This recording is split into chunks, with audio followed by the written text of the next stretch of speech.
La vague de chaleur a officiellement pris fin ce matin selon Météo France.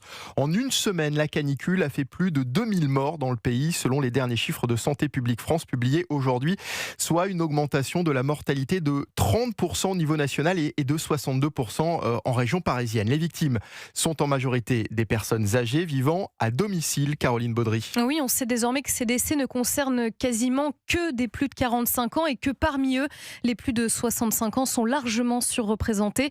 Les décès à domicile ont doublé la semaine dernière. C'est ce qu'a aussi constaté Frédéric Adnet, chef de service du SAMU de Paris. Ces décès étaient principalement des demandes de constat de décès de patients décédés à domicile. Mais il faut savoir que les personnes âgées, par exemple, ressentent beaucoup moins la soif que des personnes, on va dire, moins âgées. Et donc, s'il n'y a pas quelqu'un autour d'elles pour les faire boire, pour organiser un petit peu le logement, cet isolement est vraiment un facteur de risque. Selon les chiffres de Santé publique France, la hausse des décès est particulièrement marquée dans les Pays de la Loire et en Île-de-France, région très peuplée et très urbanisée, rappelle le médecin. C'est vrai que dans les immeubles, souvent, les gens ne connaissent pas leurs voisins de palier, ne connaissent pas leurs voisins à l'étage au-dessus. Cette lutte contre l'isolement pourrait se traduire par déplacer ces patients fragiles dans des zones climatisées. Et ça se fait, par exemple, aux États-Unis, où on déplace les personnes pour les mettre dans des stades climatisés au moins quelques heures par journée. La lutte contre l'isolement est donc l'une des grandes leçons de cette canicule, estime Frédéric Adnet.